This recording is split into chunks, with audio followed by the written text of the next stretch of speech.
Hello, America. Welcome to the Glenn Beck program and to The Blaze. I'm Stu Bergier. Today's show is a conversation with Glenn. I know. We used to have Ask Glenn Anything. Those were banned by executive order. But I want to assure you that the only difference between those shows and this is a telescoping stock, a pistol grip, and a matte black finish. Yes, that's why I'm wearing the black sweater right now. Very nice. Makes me look like an assault person. Yeah. It's just as powerful as any of those old shows, believe me. That, of course, is a reference to Tuesday's show about guns. We've covered a lot this week, from the first inaugural Misfits Ball to debunking Sandy Hook conspiracy theories to teaching children, yes, children, the evils of how to shoot a gun. That's great. Even so, there's no way to hit every single topic we want to talk about in a given show or to cover them with as much detail as we'd like. That's where this show comes in. Anything we've talked about that didn't get enough attention or might have confused you or just got you really fired up, this show gives us a chance to talk about those things a little more. Also, future shows. If you have an idea of future shows of things that you'd like to see us do or things you think we're missing the mark, we'd like to hear about it. There's a lot to get to, so let's get started. Okay. Glenn, Mike writes in on email. He says, I am thinking seriously about relocating my furniture business to China, where I can secure 30 to 40% lower production costs and also incorporate into Hong Kong, where I'll only be paying 17% income tax. Should I feel guilty on basically going galt and giving up on America? No, I don't think you should feel guilty about anything that you do, as long as you've thought it through and you think that's the best for, your country and, man's freedom. I think you're a fool to go to China. If you think that you feel guilty for giving up on your country, wait until you're making it with slave labor. I just got a tip from somebody. GE just moved one of their big plants over to China, and GE, of course, is just like this with the administration, moved their plants over to China, one of their plants, because they're trying to put actually a guy who is making some really interesting light bulbs and manufacturing them over in China, trying to put him out of business. And so doing some sweet deals with the Chinese apparently can get the Chinese to shut down and erase others that might have competition for you if you're big enough. And it's pretty frightening stuff. I have no confidence in China. It's a communist country. Should you feel guilty about it? No. Should you feel stupid? Yes. Ashley writes in, what are your thoughts about women in combat? This one is really, I think I ranted about this one this morning in the studio and then walked with a couple of people, and I made it almost all the way to my office before I stopped ranting on this one. This one is so bad, no matter how you slice it. You are, again, progressives are saying, let's just deny human reality. They say that they're all enlightened and they're scientific and everything else, and they understand the progress of man. No, they don't. No, they don't. I'm sorry. Is there one guy who has conquered his love of the opposite sex in this audience? I mean, and you're heterosexual. Is there one guy in this audience who says, you know what, I don't like looking at a pretty woman. I could see a pretty woman. I could be working with a very pretty woman in a very stressful situation where I've just saved her life and she's saved my life, and there wouldn't be a flash or a second, especially if I've been away from any kind of civilization for 6 months or a year or 18 months. Any idea? Anybody here say, oh yeah, I'm totally no, not a chance you're trustworthy. You're breaking down the team. You've got a team, and you've put in a woman in there. If this guy happens to like her, she happens to like him, but there's another guy, now brothers are starting. It's bad all the way around just on that. Then now let's look at the human dynamics of a man who says, I love this woman as a fellow patriot, as just my sister. I love her. I'm sorry, but nobody in the SEALs, nobody in the Marines, nobody is going to leave somebody behind. But there's something different between a man's relationship with a woman, and all of the brothers will feel that way.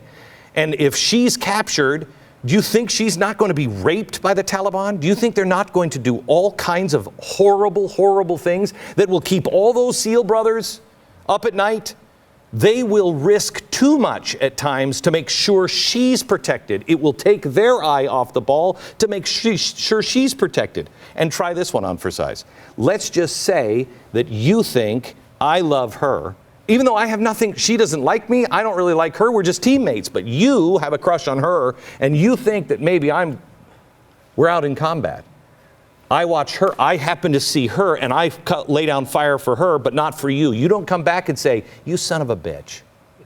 It causes all kinds of problems. It's not about equal rights, it's about common sense on the battlefield and doing the right thing to win a war and to keep our men safe. So you're arguing this not as the weakness of women physically, no. but you could. Yeah, you could, but you're arguing this more as the weakness of men.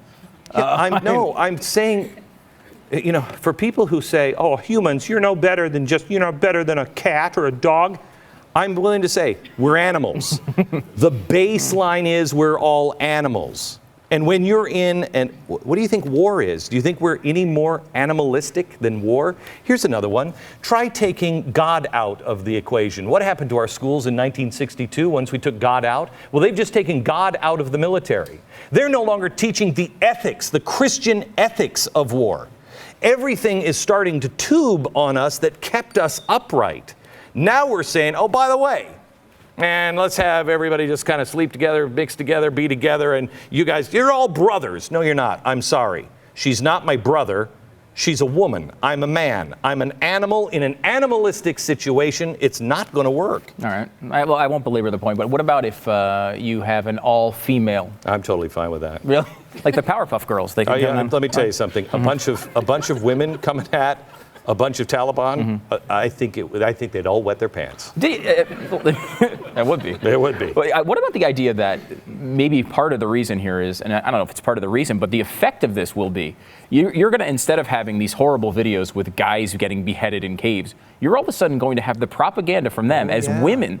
I mean, this is going to turn America against wars like that. That's what I'm saying. That's what I'm saying. Nobody is in love with anybody. Yeah. But it's a woman. Yeah. And if you make that go dead inside, which the progressives have tried to do for a long time, don't open a door for a woman. I got news for you. Congratulations, women. If you were part of the women's lib movement, if you think that's all great, and I'm just treat me exactly the same, congratulations. Here's your date. You want to come with us? We're going to a football game. And then afterwards, we're going to have some beer, and then maybe you and I will hook up. There it is. You try to teach somebody now to treat a woman differently. All of society says, no, we're exactly the same. I'm sorry, but I want to treat a woman differently. I want to hold her door open. I said to my new son-in-law, the first time I met him, I watched him, and my daughter had already told him. I watched him. Did he walk around the car and open up her door? And I told her in front of him, and he did. He did it the first time.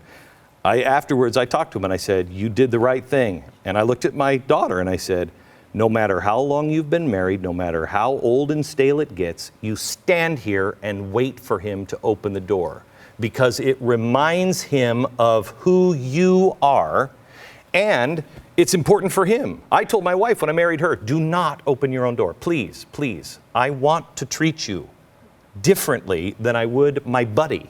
Please don't open your own door. She's like, it's no big deal. It's for me, not for you. It's for me. It'd be terrifying to date Glenn's daughter. I think that's confirmed. Christian Bradley, wait. Can I just tell a quick story? Yeah, of course. The best thing. You have to do this. My daughter was dating somebody, and we brought one of our security team, and you can just have a friend, just a cop. If you know a cop, a sheriff, anybody, you can do this. And so we just went out for pizza. And I had one of the security details sitting over there. Now, he can't even hear us, but the boyfriend doesn't know that. And I just said, so how's your record? How's your driving record? Do you get many tickets? And he's like, oh, no, sir. And he's right here. Security guy's here. I just look over to him, and he just looks up over his glasses. And he's looking at, he might be playing a game. I don't even know. But he's looking at this, and he looks up at me. The guy folds like a cheap suit, and he says, okay, there's been a couple.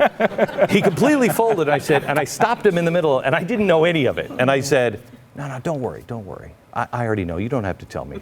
I already know. At the end, I had brought a baggie. I put a Ziploc bag in my pocket. And when we were getting up, we just had Cokes, and I said, are you done with your soda? And he said, yeah. I said, great. He starts to walk away, but he's kind of curious. I look in and I take the baggie. I put my hand in the baggie. I grab the Coke and then I put the baggie down.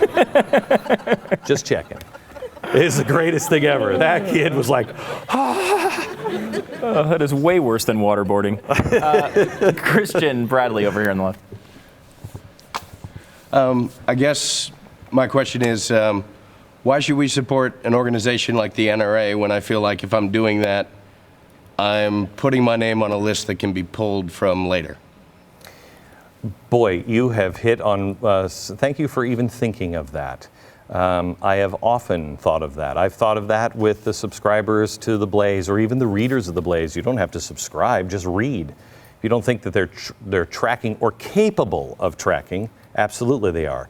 If you don't think that someday the NRA is going to be the bad guy and your name is now on a list, you're a fool for at least not considering that possibility.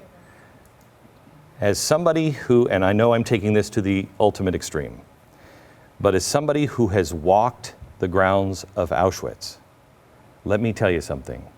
It's much better to be on any list where you stand for freedom and have to make that choice and have them say, you stand accused, sir, of trying to stand up for X, Y, or Z.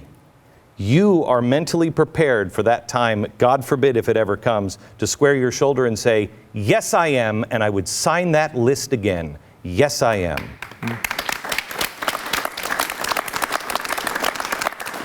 Bryce writes in, I have bipolar disorder. I am stable, I am not dangerous, but I am a gun owner, and I'm not sure what to do at this point.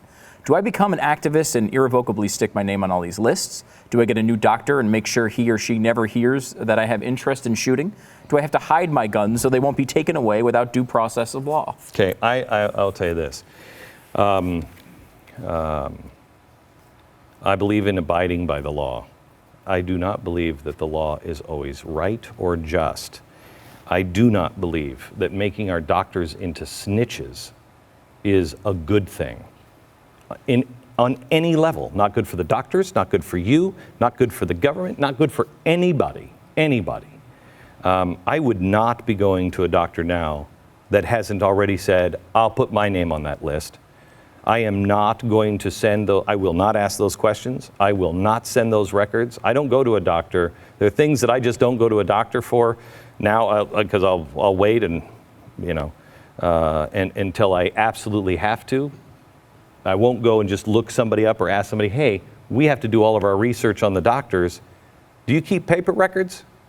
If I pay you in cash, and not everybody can do this, if I pay you in cash, will you just leave my name off of every list? Yes, sir, I will. Good. If you can find a doctor that will treat you and not put your name on a list, do it. Do it. There's no reason these records should be kept like that. There's no reason that you should, if you ask a doctor, hey, I want to talk to you about some things confidentially. You keep this between us or do you share with the government? Oh, I have to share it with the government. Thank you very much, doc. See you later. Don't. Force the doctors now because this only gets worse. Now it's reasonable, but it only gets worse. Don't. Force them to choose now when it's easy. All right, Carol writes in, you've obviously done a lot of these rallies, restoring honor, restoring love, restoring muffins, all the rallies that you've done over the years. Restoring muffins was really good. It was really good. Mostly the tops of the muffins were delicious. It was really good. The bottoms of the muffins really aren't worth it. Yeah, they're too dry. The tops too dry. are good, yeah. But you've gone through a lot of these. You've participated in other rallies. But sometimes you are a little bit, you don't always want to do this. And that's Carol's question. Why do you discourage people from participating in gun rallies like Guns Across America? Because I think the times have changed. Now remember, I'm the one also who said I thought the Tea Parties were too soon. I didn't think the Tea Party rallies were a good idea, but I still joined them.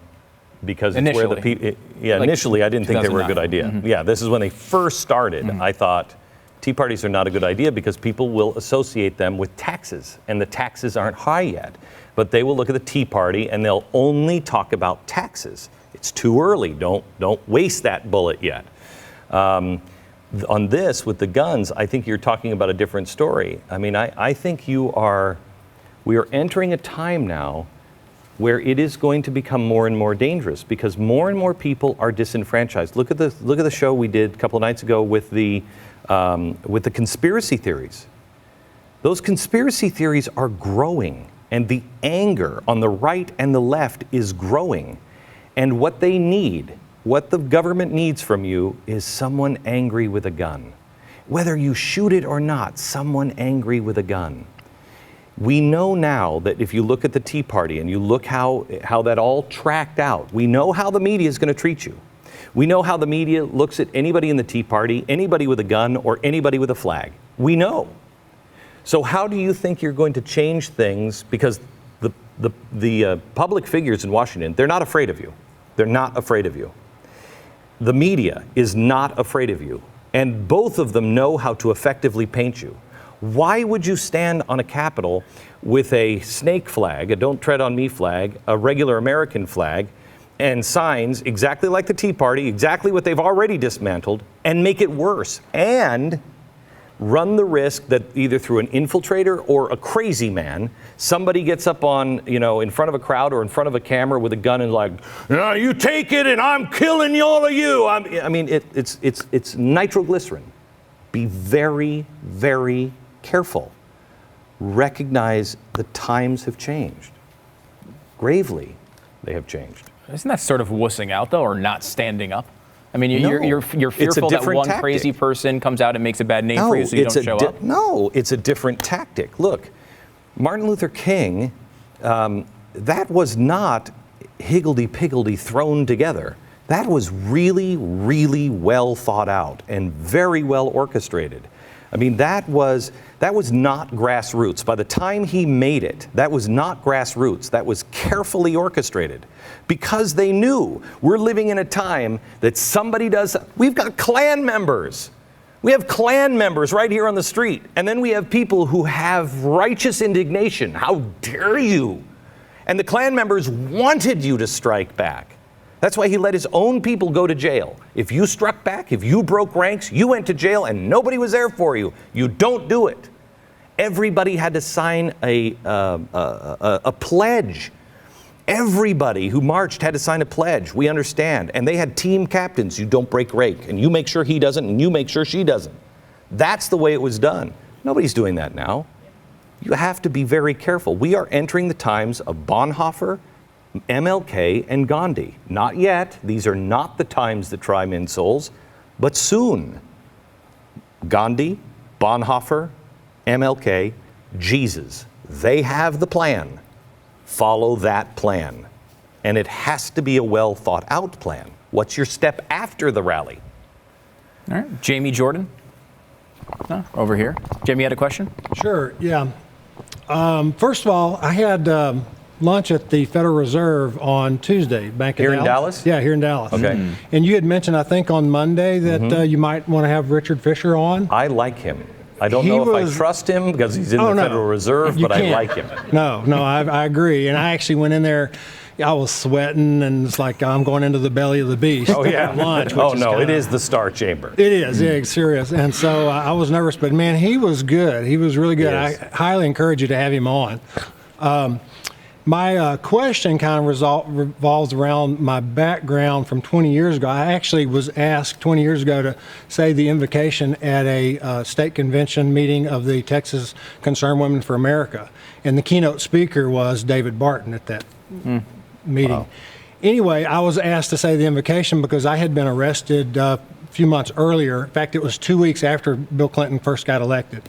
I was arrested for being actually sitting too close to a member of Operation Rescue. As we were walking into this Planned Parenthood sponsored performance in Grand Prairie High School. We're talking 15 minutes from the studio. As we walked in, this Planned Parenthood lady recognized Rick and said, that guy's with Operation Rescue, and they ended up calling the police. So Rick's sitting here, I'm sitting here. We went in late because we were warning parents about what they were bringing their kids to see. And so this cop comes in and confronts me. We go out in the lobby. I just heard him, and I turned around and looked back and walked back and talked. And then another cop comes in. First cop was reasonable. Second cop comes in and comes up and he says, you got two choices. You can leave or go to jail.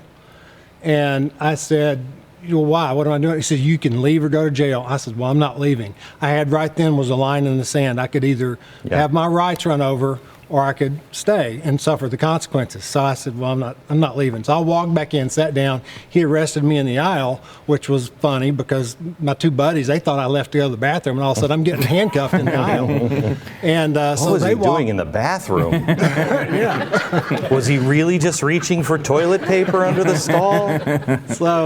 So you have a question about how that relates to today? Yeah. So the question is so where do we draw the line? And my question is really relates to guns. I've heard a lot of people say, that's my line in the sand. I am not going to surrender my guns. And how do we all approach that? And you were just talking about Again, the Bubba factor. I go back, and I know nobody wants to hear this, but I'm telling you, you fail. I've war gamed this. This is what I do for a living. I've war gamed this scenario for years. I know these people inside out. I know their tactics. I know history. I know this. Two things have to happen. We must not lose the soul of America. You lose the soul of America, then you don't have the Gandhi ending, you have the Dietrich Bonhoeffer ending, where he couldn't stop Germans. You must not lose the soul of America and the kindness of America. Once that slips too far, you're done. The second thing is you have to, while you have the soul of America, while it's still good, you have to play to the goodness. Because you will lose. They will come in, and if you don't think that NATO planes would fly over this country that fast to take guns away, to stop an uprising in the United States, because if the United States has an uprising, we go unstable, our dollar crashes, everything happens, and the world looks at us and says it's your fault. President Obama looks at the world and says, no, it's not me, it's these crazies here. They believe in this Constitution, it's old, it's outdated. You in Europe, you know that's not true. I mean, we have some things that are, you got to do the things you have to do. The world has changed. And you know you don't believe in guns, and I don't believe in guns, but these people do. And they think they have a right, and they don't want to pay taxes, and they've been causing problems. He's already made the Tea Party globally look insane. You lose the minute you pull a gun. So the line in the sand, my line in the sand too is, you're not taking my gun. You did the right thing. You can either go home or you can be arrested. Okay, well, let's see. I'm checking the Constitution. No, freedom of speech. I'm going to be here. So arrest me, officer. But you have to connect with each other and connect with enough attorneys early on. Right now, people should be doing this. Connect with your neighbors and connect with attorneys and connect with your local sheriff. If somebody comes to take your gun, that sheriff, your local sheriff, better be there to say nobody's taking guns from New York, because he's your last defense locally. Your local sheriff is very important. Then you have to say, if you're going to take my guns, you arrest me. But you go take the guns of everybody on this street. Go ahead, arrest us all. You'll have so many people in jail, and we've already got an attorney. We're going to pick the rest of this up here in a second. Back in a minute.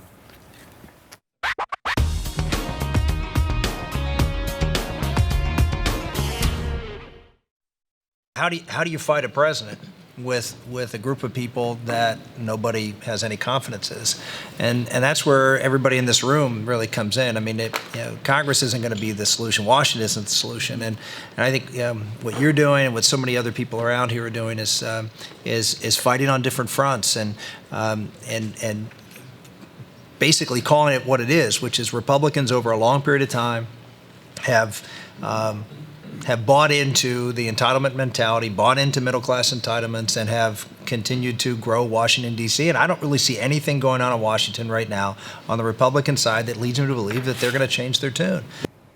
Rick Santorum, a misfit of misfits. Yeah, I mean, he didn't even wear a black tie at a black tie ball. So you want to talk about a misfit. Leroy Dodd, are you in here? Leroy? Leroy up here has a question about the misfits ball.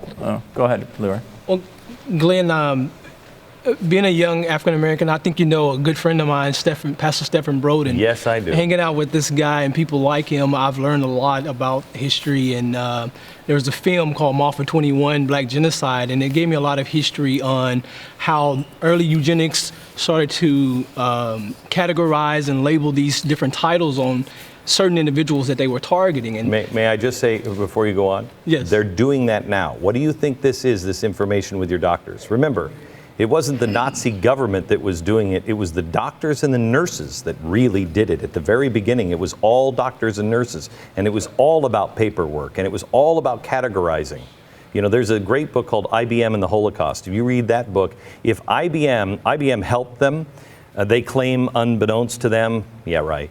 But if IBM would have actually really helped them and done what they could have done, and we had a quarter of the technology that we have today, not a Jew on earth would be alive today. And it all starts on categorizing. Anyway, go ahead. That kind of leads into my question, is how I saw them categorize these individuals that were being targeted. They would use names like feeble-minded or misfit or what have you. And all of these elements that I saw in the eugenics movement, American eugenics movement, and then with the Jewish Holocaust and others, we're seeing those same elements present today. And how are we to combat what we see or prevent history from repeating itself today in the same tactics that were used then? No history. The only way to combat it is to know history. That sounds like if you haven't studied early American eugenics and propaganda came from the United States and went over to Germany. They souped it up, but they helped them. The Americans helped them because they thought it was a good idea. The Planned Parenthood, the Margaret Sangers, all of these people, that was their goal. The Germans just perfected it to the rest of the world's horror. But that's what they were doing. And it's the same people. They're not Nazis. They're progressives that believe they know better. They believe they know what the problem is, and the problem is this category or this category. It doesn't matter. It could be black or white. It could be liberal or conservative. It could be Jew, non-Jew. It doesn't matter. It's a category. And if we just solve this problem, because that's all they do now, rich against poor, white against black, us versus them, there is no commonality. You're in a group. And once they have everybody in a group, all you have to do is pit the groups against each other. And then you introduce hunger, and you have a scapegoat. It's them. Go get them, and your problems will go away. It's what the liberals accuse us of doing with the Soviet Union. Oh, we were so bad, and we were just propping up the Soviet Union, making them into a bad guy. The Cold War was nonsense. They're just making a boogeyman so you would do exactly what they say. Well, that's exactly what they're doing, except they're doing it to us. They're dividing neighbor against neighbor. We're going to try to implement a Nazi-free zone for the rest of this segment. We get a question from Gordon, who asks, where were the rest of the so-called conservatives the same day of the Misfit Ball should have been supporting this movement and wanting to restore good old capitalism? We invited a lot of people. A lot of no's? No, a lot of, because we threw it together like in the last week. Yeah. So there was a lot of, no, I can't do that. I don't think there was anybody who was afraid to. Everybody said they would love to. We had invited a lot of people, but that was the list we put together. Zach Maxwell, you're here. You watched the Misfits Ball? Had a couple questions? Yeah, actually, I was curious. I saw where you guys were trending on Twitter. How did that feel to be trending a lot higher than the president's inauguration that day? I think that was great. I think that was great. They said earlier that only 20% of Americans tuned in to the inauguration. 40% tuned into the inauguration, but I just saw another staff that the estimated audience was 20 million people. I don't think that's 40% of the country. I thought it was really great. A lot of people were just, and it wasn't with anger. It was just like, you know what, you people in Washington, you're all worthless. You don't affect me anymore.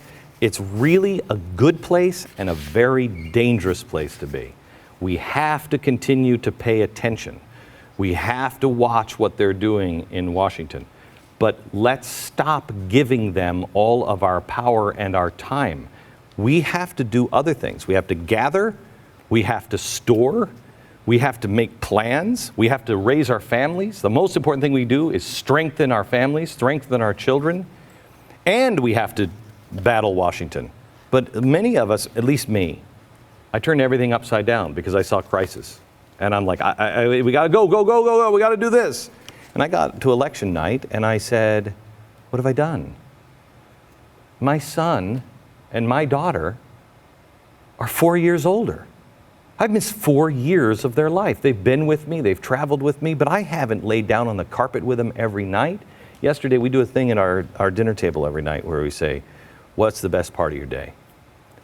And I was on a phone with somebody working on something for this summer, and I drive up, and I'm right in the middle of this very important discussion, and I see my son coming in the driveway.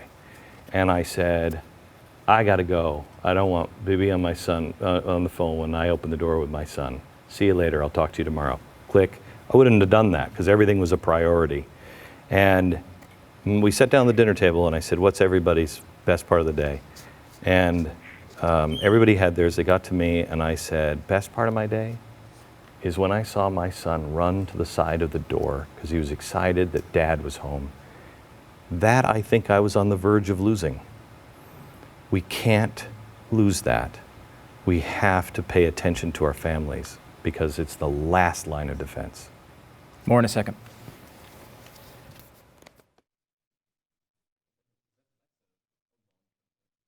I think Lena's going to lead off with her shotgun. Yeah. So I'm just going to start off by showing you, I'm a 3-gun competitive shooter and also the shotgun world champion right now. The bad thing about a shotgun is it's always empty. So you have to be able to load it fast. So there's different techniques. There's strong hand. There's weak hand. That is 8 shots she just put in. That's 8 shells that I just put in my gun. Yeah, it's embarrassing because I'm like, ow, ow, every time I'm loading. And then we That's true. Is it, please, another man in the room? No, not women. Is there another man in the room that's like, ow, especially when you're loading the magazine? Come on, somebody, thank you, 2, thank you, 4. We're gonna hug it out later. And maybe pick out some curtains. Danielle, are you here? You had a question for Glenn up here? Hold on one second. Here we go. Yeah, go ahead.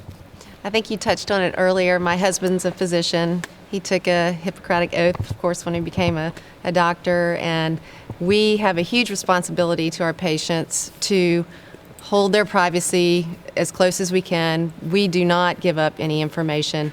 The government also makes us responsible to do that. But now they're coming on us and saying, you know, you need to give up information for guns. We will not do that. That is our line. We're in a single practice, and that's our line. Good for you. Good for you. You will be, yes. You will be pilloried for it, but you will be blessed in the end for it. You know, I don't know why there's not a group of doctors now that are preparing ads, or maybe there is somebody preparing ads, because those white coats, you know, that speaks volumes to people. It's trusted, you know, trust the doctor. And they should be doing ads right now, because you'll win. Right now, you'll win. Look, imagine a series of commercials with great credible doctors saying, look, I'm a doctor. I'm not a sheriff. I'm a doctor. And people won't tell me things that will cause them to possibly die because they're afraid of what I'll say. This is wrong. I'm not a sheriff. Get the sheriff to do that. I'm a doctor. And you'll win right now. And the other side of that, too, is a story we didn't get a chance to get to this week, but the medical records being automated and digitized was supposed to save, they said, $60 to $80 billion a year, and they found no savings at all, but they have enriched companies like GE by billions and billions of dollars. Not exactly a shock, but I mean, these things aren't even working in the pragmatic sense they're supposed to. Because they weren't supposed to work that way. That's not what they were built for. What do you think that giant data collection facility is out in the desert? And it's not just our country. In England, they're building one exactly the same way. They're building these data centers. They're collecting data on people. And they'll, you know, look, if Jesus were here, Jesus would use that data center for all good. But Jesus isn't the president. And Jesus has never been the president. Even George Washington wasn't Jesus. I don't trust anybody with that much information, and you shouldn't trust anyone. I wouldn't have trusted Ronald Reagan with that information. No, nobody gets that much information. It was made for data collection, and they're doing something else. And next week, we're going to show you, we're going to do a big tech show next week that I said just 3-4 weeks ago. I said, look, there's going to come a time when your computer will listen to everything that you say. It will listen to everything you say, and it will be presented as a good thing because it's going to help you. Well, it's out now. Came out this week. And I'll show it to you. And it's a helper. It's going to listen to all of your conversations. It's going to know what you're reading. It's going to do all these things. And then it's going to tell you, you know, you were having a conversation yesterday about going out to dinner. And I found these restaurants for you that are really good. And I can make the appointment for you if you'd like, the reservation for you. And I know you're going on vacation because I heard you have a conversation with your husband. And have you considered this, this, and this? It's insidious. And many zombies in America will say, oh, well, that's good. And it is. It is. If we didn't live in a nefarious world, it's good. But believe me, they will suck you in, just like Google is not a search engine. The search engine is data collection on how human beings think. That is their goal from the very beginning, not search engine, artificial intelligence. And if you don't believe me, we'll welcome back to the show again very soon Ray Kurzweil, the head of Google Artificial Intelligence. It's not a search engine. That's the candy to make you say, I love that. I love that. They're great. Why are they so great? Because they're tracking everything people do. And so they can pattern, so they can build artificial intelligence. Quick clarification. In 2016, do you think Jesus could beat Joe Biden? Joe Biden, no. Okay. No, I don't think so. He's fantastic. Lisa writes in, love the Guns 101 show, Glenn. How long do we have to wait to see you on the gun range? This is a sport you're actually good at. It's the only sport I'm good at. Yeah, usually you see like, hey, who's that large woman playing baseball? Oh, no, that's Glenn. That's Glenn.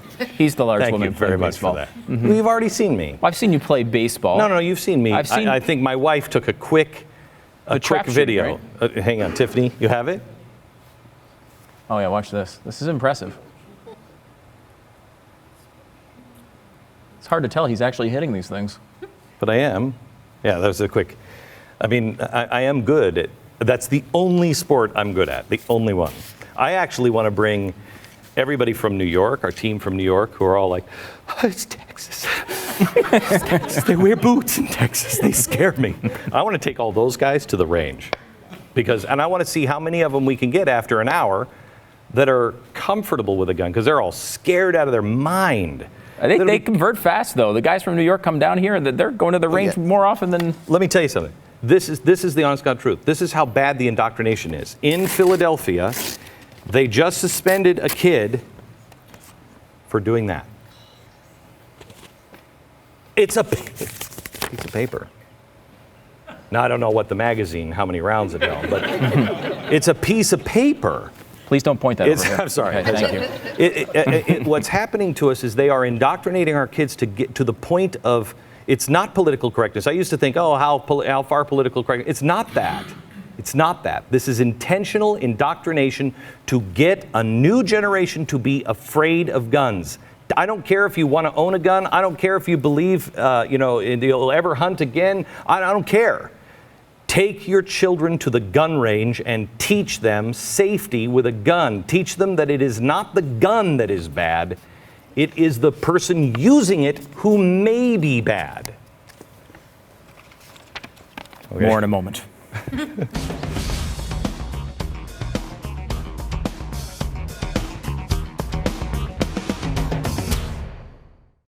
There's a lot of these conspiracy theorists that the media is now holding up and making famous. I think the fear that some outlets have is that if we cover this, now we're making it a bigger story. We were just talking about this before. You make it a huge story, and then now it's a story and it sort of wasn't before. In the case of Sandy Hook, it became so big. I mean, it had 11 million views within 2 weeks. I think the majority of those were within the first few days. So it had to be addressed, and the media really needed to come out and do that. That proves you were in on it. I know. That proves it. Actually, that's what Paul pretty much says. He asks, how much did the government pay you to debunk the Sandy Hook story? Lots. Lots. They actually I worked out a really sweet deal. They take about 65% of my salary, and then I can help them. This is the amazing thing about conspiracy theories. If you don't buy into it, if you debunk it, if you say that's crazy talk, you're somehow or another in on it. And we're now getting tons of death threats because from people who say, I used to be for you. You used to talk sense, but now you're going on. You're starting to support them. Are you out of your mind? I haven't moved. You have. There's one thing to think that our government is gone awry, and there's another to think that our government could go in and shoot a bunch of children. I'm sorry, but I don't think we're there. Beyond that, that's the lesser of the conspiracy theories. The others is that it was all a hoax. That they hired this entire town to do that? Our government's not that competent. It wouldn't happen. It couldn't happen. Allison Gossett, here. Allison has a question over here. You saw the Sandy Hook show as well? Yes, I did. I was a teacher until last summer, and the thing that really disturbed me in the classroom to see regularly is this huge disconnect between parents and children. And my concern is how, as a community, can we make parenting cool again? Like, parenting I don't know parenting will ever be cool. Well, but people, in my opinion, what I saw was people see it as a burden rather than a privilege. So, well, I will tell you this. There's a story in The Guardian today, and I just pointed this out to you, and I thought that if this isn't just more anti-parent propaganda and, small family and give us more for the poor and everything else. There was an article in The Guardian in London today that said the average price of raising a child is 220,000 euros. And what a burden that is. So let's make children a burden that the state can possibly relieve. I don't know how you're going to be able to do that. I will tell you, as a dad, and as a I'm not a dummy, but I'm not a teacher. Well, wait a minute. What does that mean? What does that mean? I'm intimidated to teach my own children. I'm intimidated when a teacher says, "No, Mr. Beck, I used to be much more so. No, Mr. Beck." Oh, well, okay, you probably know better. Doctors, the psychiatrists, the pundits on television, everybody says, well, you don't really know. We know better. School board, we know better. The principal, we know better. No, they don't. No, they don't. What gives you the right to think because you studied history or you studied mathematics more than I did? Are you out of your mind? That doesn't make you a child expert. And by going to all these child experts, look at our society. Before we had all these child experts, we seemed to be doing pretty well. We were okay. We started listening to all these child experts. It's like listening to food police. Eat butter, don't eat butter. No, eat lots of butter. No, we were wrong or right the first time or the second time. I can't remember. Don't eat butter. We're doing the same thing with our children. You have to empower the parents and do everything you can to tell parents, you're smart enough. You're smart enough. They don't know what they're talking about. I, as a teacher, you know better than I do. You know better than I do. It's your child. That's what has to happen. And we need people who are willing, like Glenn, to stand up and say, no matter what the doctors say, I'm going to eat as much butter as I want. Yes. Lots and lots. I'm storing butter. right here. Back in a second.